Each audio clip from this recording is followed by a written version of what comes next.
My business recently hit a huge milestone. We've now done $10 million in all-time sales. And this is part one of a series talking about and reflecting on the journey that I've taken to get here and all of the tips and tricks that I've learned along the way.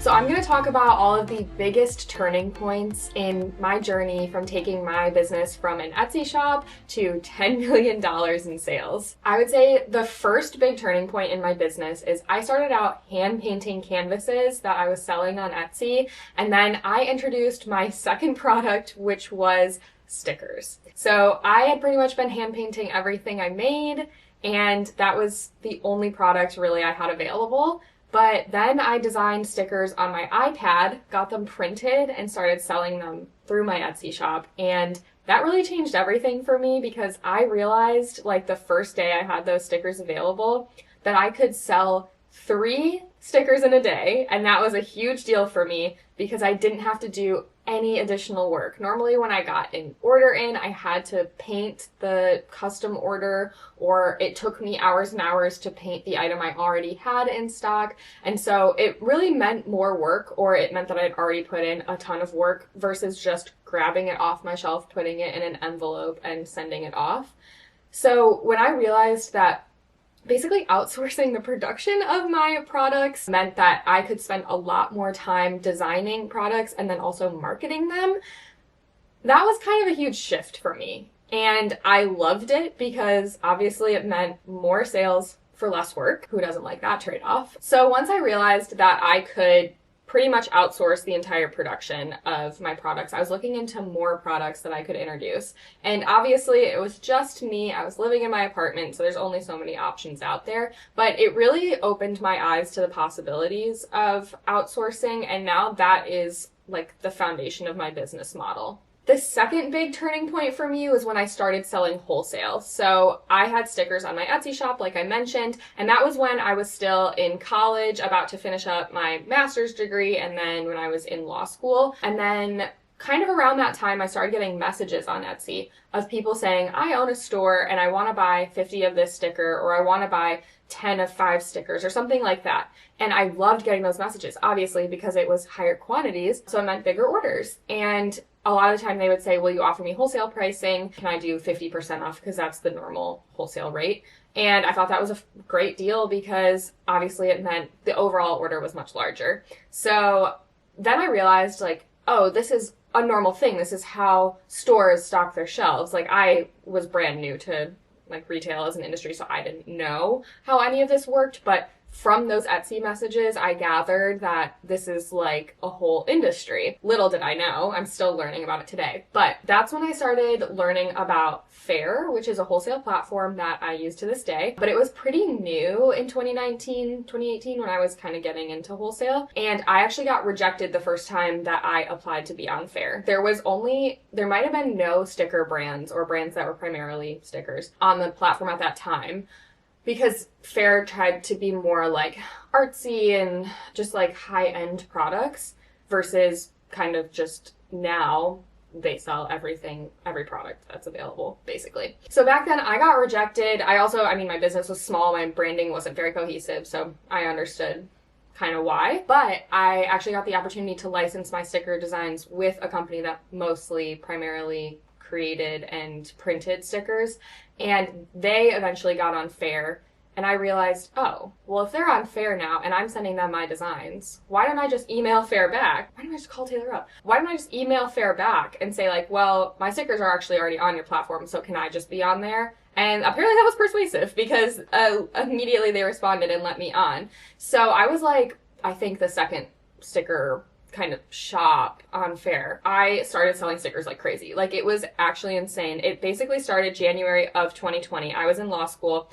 I got the orders from Faire like immediately. I was getting 1 to 3 orders a day, and then I would pack them in the morning, put them in my backpack, drop them off at the mailroom of my law school. And I was like, wow, I can really make a lot of sales this way. So a huge turning point for my business was just starting the wholesale process.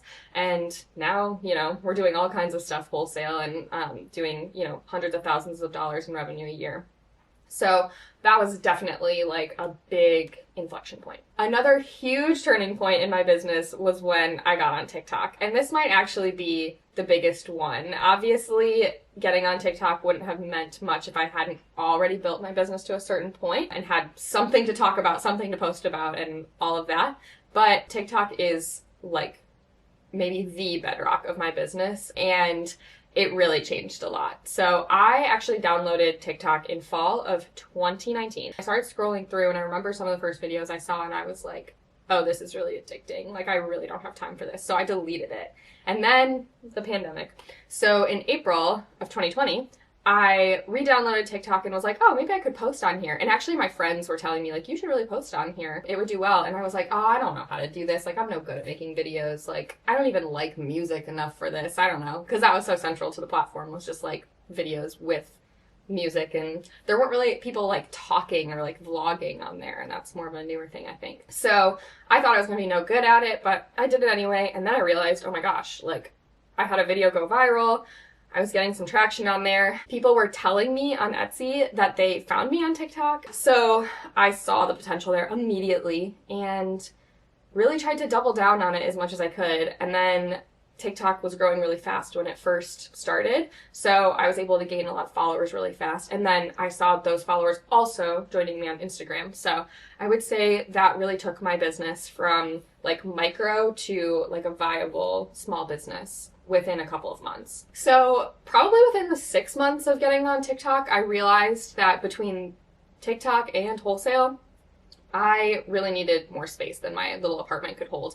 I actually had notebooks and planners by that point too, and the planners were surprisingly selling really well despite stressing me out like nothing else, because they're dated, so obviously they would go out of date and I'd have to throw them away if I didn't sell them. And you know, that continues to live in my life, that stress and anxiety, but it's fine, it's worth it. Anyway, point is, notebooks and planners take up a ton of space, unlike stickers. By this point, I had a lot of stickers. I had like thousands of each design, so they were also taking up a chunk of room. But I came to a breaking point where I thought I really needed a commercial space. So I looked around Durham for the cheapest possible space I could find, and it turns out I could for like about $1,100 a month or something like that. Maybe it was like $1,400. I don't remember at this point. I could get like 1,000 square feet on the second story of like an office park sort of thing. We were above actually like a real estate lawyer's office, and then there was like a home care sort of central office next to us, and like a therapist and that kind of like service industry stuff. Obviously there were no product-based businesses in that area. It would be super weird, and it was weird that I was doing that, but it was practical. I knew that I could support the rent for a whole year, and so it was a very minimal risk and high reward, because I was going from running my business and living my life in my apartment that was about 1,000 square feet to having that for my home, and then my office had, you know, 1,000 square feet just for my business. And I actually remember on Instagram, I was like, this is a lot of space. Like, I don't know what I'm going to do with it right away. And people were like, oh, you should rent it out to other artists. Like, you should, like, use the space for XYZ. And then I was like, I think I'm going to use it eventually. I just don't know what to do with it now. And yes, I was going to use it eventually. I had a 2-year lease, but we only stayed there for a year and a couple of months because we outgrew it pretty quick. And many EBD employees remember or have heard the horror stories of carrying planner and notebook boxes up that staircase. It was definitely leg day whenever we got a delivery. And I actually remember getting a delivery, like a pallet dropped off in a parking space while I was in my Zoom class. It was my corporate crime class. It was raining outside, and I was like, okay, they're leaving the delivery out there. I sat in front of the front window so I could see the delivery happening. And so like, here's my class, here's the window, I'm watching the truck like deliver this thing. And then I was like, you know what, I think this is an emergency. I think I need to leave class. So I left Zoom class early. I was able to watch it later, thankfully, but I remember emailing my professor and being like, sorry, something came up. I don't think he had any idea what I was actually talking about. But because it was raining outside, I couldn't just leave my planners out there. They were all going to get destroyed. So obviously I had to bring in those boxes ASAP because it was raining. So I just went out and in the rain grabbed this entire pallet and brought it inside. And then I just decided to bring it up the stairs, like a whole 1,000 pounds that I just brought up to the second floor that day, because I was like, well, if I left class for this, I really got to make it count. But I did not want those, probably like $10,000 worth of planners at that point getting wet. So anyways, I'm just glad I had the space to get a delivery that big, because if I had tried to do that out of my small apartment, it just wouldn't have worked. So that was a huge, like stepping stone to the future of my business. Another big milestone for my business was launching my own website. I started my own website because I was mostly selling on Etsy, but I really wanted the opportunity to sell directly to customers without a third-party platform involved. And also it just gave me so much more control over how my products were displayed instead of having to fit all my products into the templates that Etsy has and using how they display products. So I was able to have like a homepage and host like a blog and just other things on my website in addition to just the products, and then being able to customize how the products were displayed. Plus, it just obviously feels very much more legitimate to have your own website versus directing people to your Etsy shop. And Etsy takes fees from every sale, and theoretically, the fees are largely because they're bringing in the customers to you. But at the time that I finally opened my own website, I was bringing in the majority of my customers from social media. So I got to avoid Etsy's like 6 or 7% fees at the time. So I decided to do my own website, and I spent the entire 2 weeks of my Christmas break from law school in 2020 just building out my website. I lightly taught myself some very basic coding so that I could customize how my products were displayed. And it was just this massive lift to do on my own, but I really, really wanted to publish the website. I just started accepting orders on it, and it was super seamless, and I have never looked back. And now we have done, I think, over $6 million in sales on the website since then, and over 150,000 orders. So it's been great, and I'm super, super happy that I went ahead and made that decision. Right after I got my commercial space, another just kind of business completely altering thing that happened was I started hiring employees. I remember about a month into being in the commercial space, I was complaining to my then boyfriend, now husband, that I just was so stressed, didn't have time. I was going to law school, packing orders, posting on social media, whatnot. And he was like, you need to hire people. And I was like, yes, but it's such a process, the taxes, the putting the hiring out there, how do I even? So he was like, okay, step 1, email your CPA and he'll help you with that.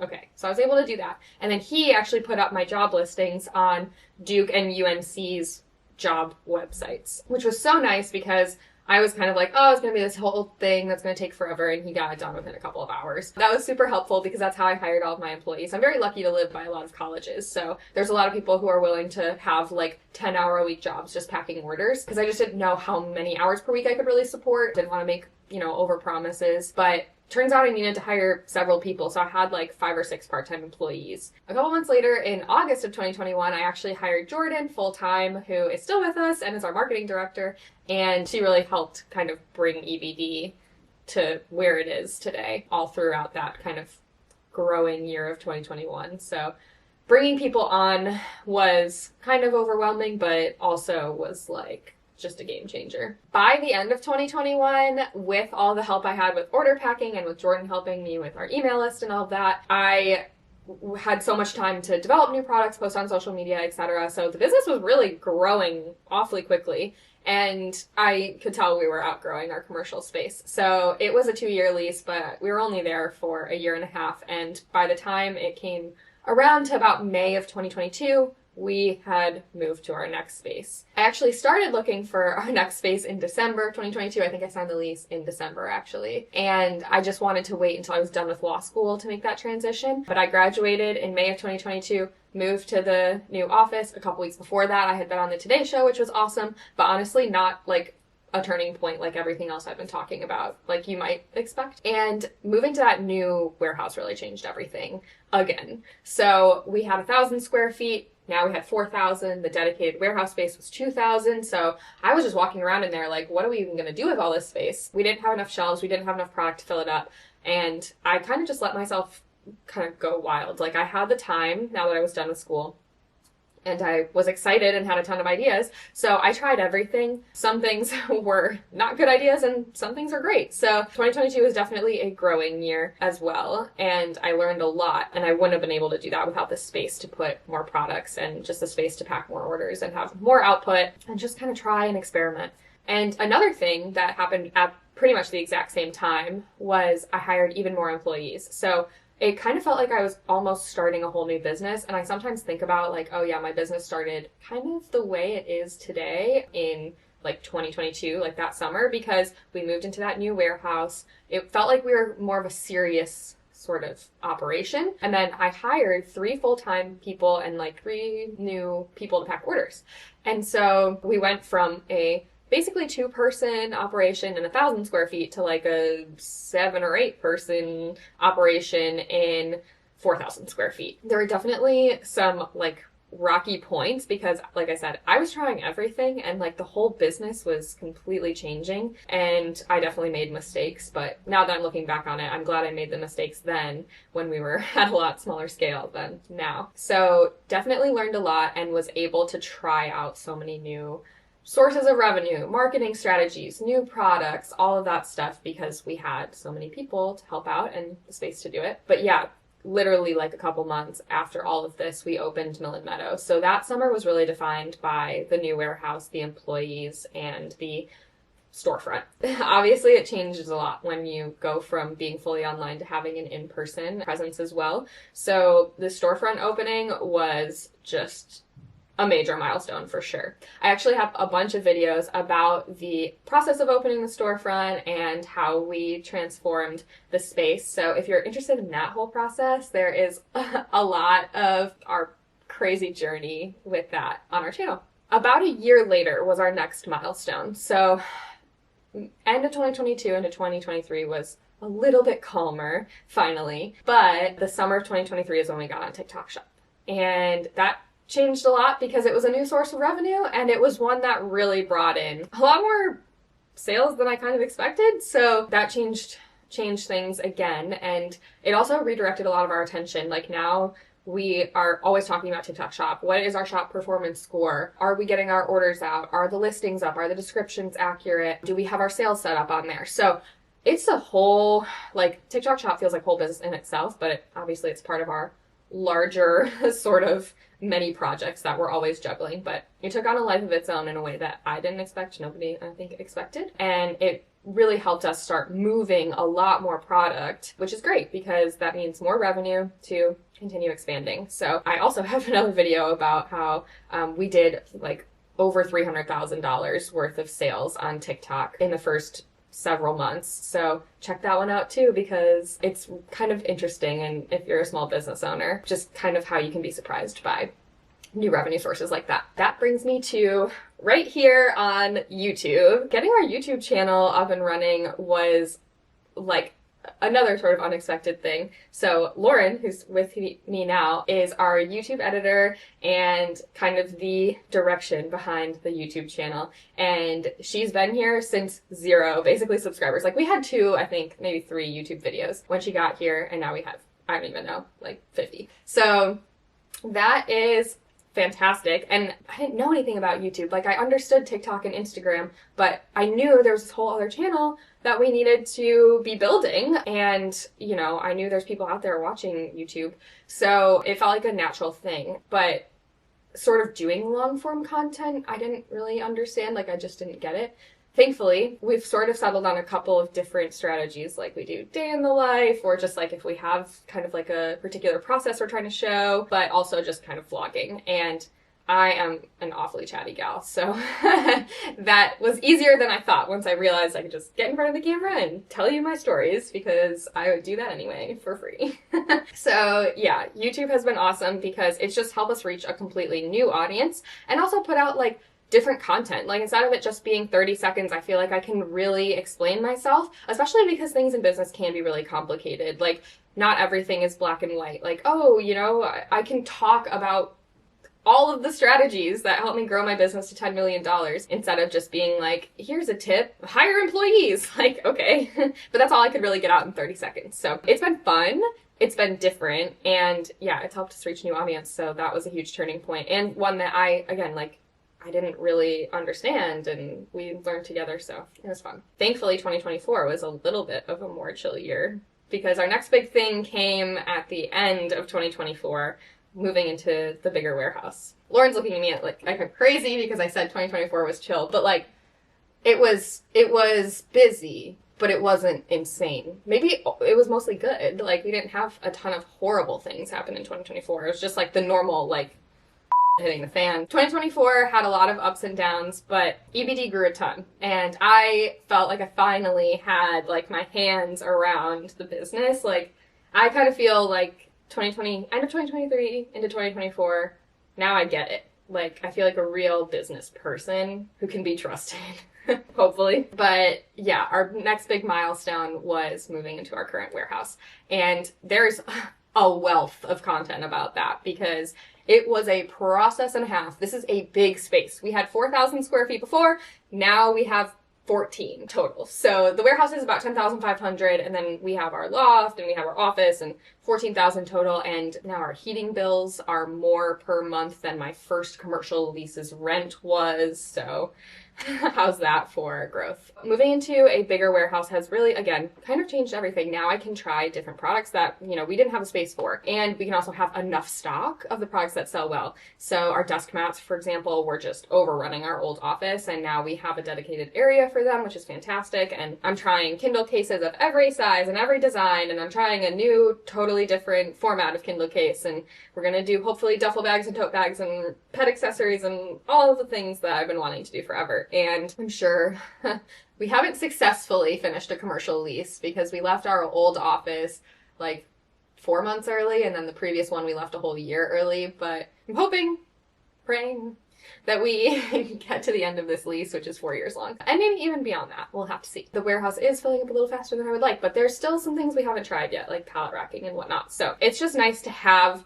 more ceiling space, more floor space. There's just a lot more possibilities in there. And I just think EBD is now free to grow again instead of being kind of contained. It's like when you repot a plant, like their roots like completely outgrow the pot.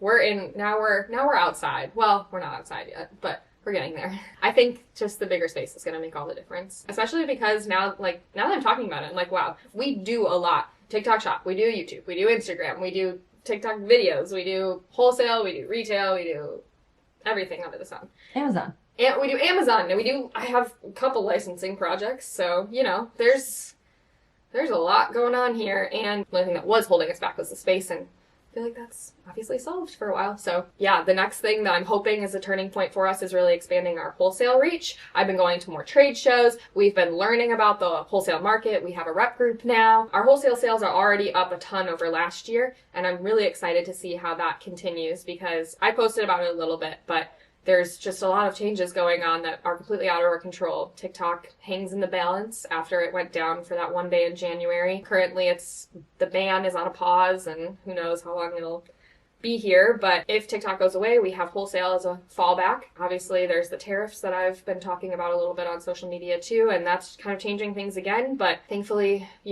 we have plans. We have backup plans. I'm glad all of this is sort of hitting the fan in 2025 and not 2022, and I didn't have my together. So I don't know what our next milestone is going to be, but hopefully it's wholesale really ramping up for us. I hope it's Amazon too. Gosh, that would be great. Stay tuned for our next milestone. We have 2 contenders. Sometimes they pop up out of nowhere, so who knows, but hopefully it goes according to our plan now that we sort of have our hands around it. It's been a wild ride, and hopefully this kind of gives some perspective on kind of what it takes to have a $10 million business. Obviously, there's plenty of businesses out there that do one thing really well and make $10 million worth of revenue in a short time. It took me, really 10 years, a lot of revenue sources, a lot of trying things, a lot of failing, and a lot of milestones. So I'm, after saying it all, I'm like, wow, kind of proud of that. We've been doing a lot over here, and a lot of stuff has been working, and that's awesome. So stay tuned for parts 2 through 4, because I have a lot more to say on taking your business from a side hustle Etsy shop to a $10 million business. But you'll have to just subscribe to see the next parts, and leave your comments below. I'm interested if you have any other questions or are just wondering about particular milestones that we have hit. I appreciate y'all watching till the end, and hopefully you'll tune in for the rest of the series.